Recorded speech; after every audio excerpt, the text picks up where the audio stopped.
All right, we are back at the old F-150 corral. And this is my blower motor resistor, which goes, this is the glove box. And you got the glove box open, you squeeze these two tabs inward. There's the blower motor resistor right there. There's the plug that plugs in. That plug is new. Here is the old plug that I had to cut off.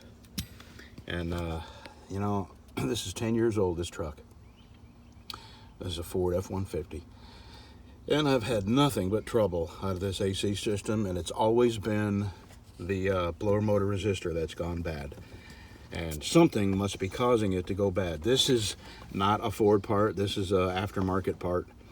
And this only lasted about 3-4 months. So I went and I bought the Ford part. I'm gonna replace it with a Ford part. I'm gonna go ahead and put a new blower motor in there. And then I'm going to take my truck to a guy, a mechanic, and have him put the gauges on it and make sure that my freon level is right, because these systems have something called a low pressure switch, and if there's not enough freon in the system, the low pressure switch cuts the whole system off. So I want to eliminate that as a problem. I thought about replacing the low pressure switch, but I won't make my mind up on that until I find out if I had a low freon problem. If I don't have a low freon problem, then the low pressure switch is the next thing I'm going to replace. And anyway, 8mm screw for all of this. And I'll show you where the blower motor is. Let me see, do I have my light on? Yes. It's a little hard to get to. There it is, right there. 3 screws and a plug. So let me get to working on it. Actually, I'm going to replace the resistor first. Let me get that out. All right, using my triple jointed wrist, I managed to get this out. Well, I tell you, they do not make this easy to repair. Okay. You want to hold this, come in here and hold this camera for me? Sure. You videoing? I am video right now. Don't get your finger over the lens. You see this finger? There you go. Can you see that in the camera? Mm-hmm. Okay, I'm gonna unplug this. I'm gonna check the plug to make sure that it isn't melted, and it isn't. Did you make a video on that? I did a long time ago. This is made in Taiwan, so let's see where the new Ford motor part is. Made in Heco in Mexico. That's made in Mexico. Mm-hmm. So I'm gonna do a little trick that I did before that seemed to work a while. And I'm gonna put a little bend on these in here, so when I plug it in, it will make a better contact. So hit that red button there and stop it. All right, I put a little bend on the end of those. It's not a spade. I don't even know what you call it. Fingers. And that seemed to work on the one that I replaced that lasted the longest. So I'm gonna do it again. And now I gotta plug that cord back in, put it back in that hole yonder, and then I'll get under there and start pulling that fan out. There's only 3 screws. Only 3 screws that are impossible to get to. All right, the new one's in. Now, on to the blower. This was very difficult because I can't swear. And if I do, I have to give Billy $1 for every time I cuss. So far, I don't owe him any money. How much money did I have to give you yesterday? $1. And the day before? $2. Before the summer's over, you're going to be a wealthy young man. I'm not going to be able to record this, so I'm going to show you where this. See, you are on the floor.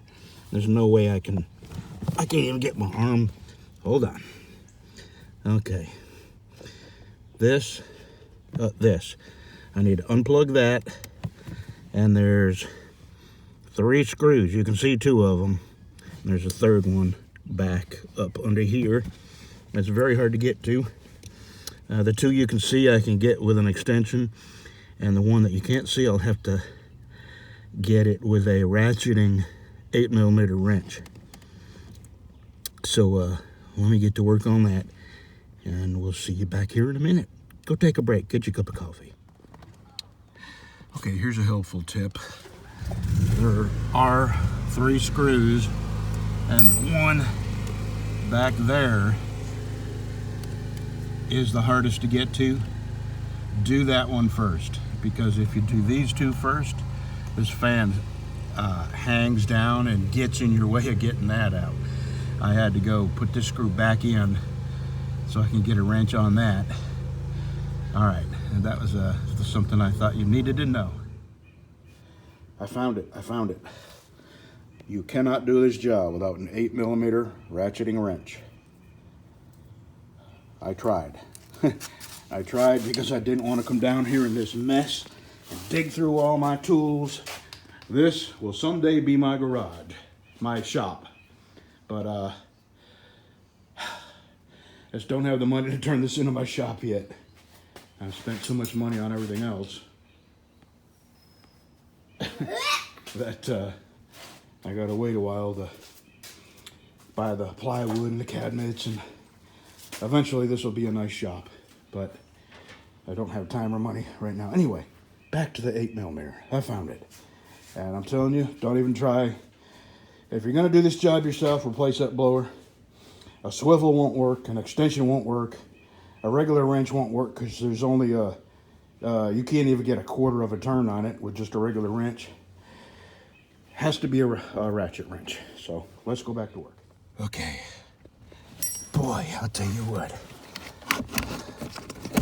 That did not want to come out of there. It still doesn't, but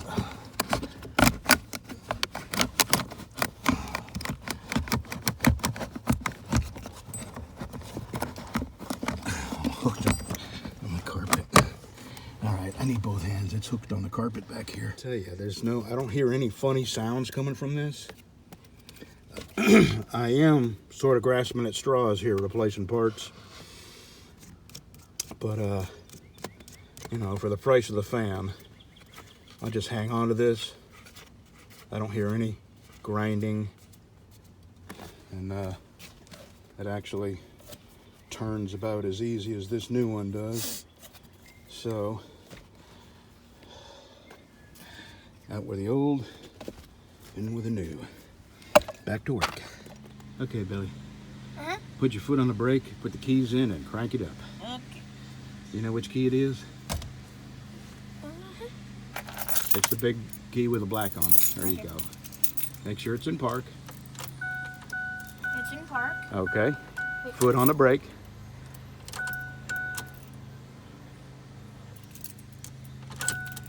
There. Okay.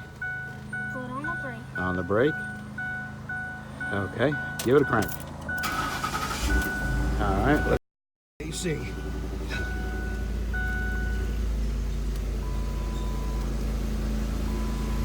Yes. Yes. All right. All right. Now.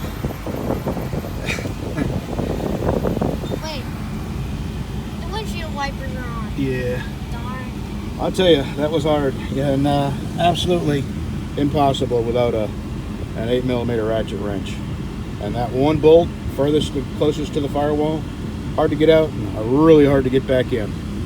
So did I cuss, Billy? I did. How many times? Just once? All right. Wait. Yeah. Oh, it was just once. It was 2 together, so that only counts as 1. No, it doesn't. No, it doesn't. It does, it does. It does. If there's no pause between the cusses, it's just one cuss word. All right, so I owe you $1. All right, now I'm going to go to the AC guy and have him put this on the gauges and see if I'm low on freon. And if I'm not low on freon, and this quits again, the next thing I'm going to do is replace the low pressure switch. All right, we were a little low on freon, so if this thing cuts off again, And the AC mechanic agreed with me that the next course of action would be low pressure switch, which is probably 50, 60, 70 bucks for a Ford part. And he did say that that was Eddie. I don't know if any of y'all remember Eddie, but Eddie used to help me build ramps and porches and stuff like that, and until he couldn't stay away from the Budweiser long enough to work a full day, so I had to quit using them. Anyway, that's the end of the AC. If this thing quits blowing again, the low pressure switch is the next thing I'm going to try. If there's any AC guys out there, let me tell you what I've done. I replaced the relay, I replaced the resistor, blower motor resistor. What? Oh, did it come? Yeah, cool. Replaced the blower motor, and I just topped it off. It took 3/4 of a can of freon. I don't know if that's a lot or not. I don't know how much the system holds, but he said the gauges showed it was working, cutting on and off like it was supposed to, and the temperature that was coming out of the vents was right. So maybe we got it fixed. Maybe it was blower motor this whole time. We'll see. The saga continues.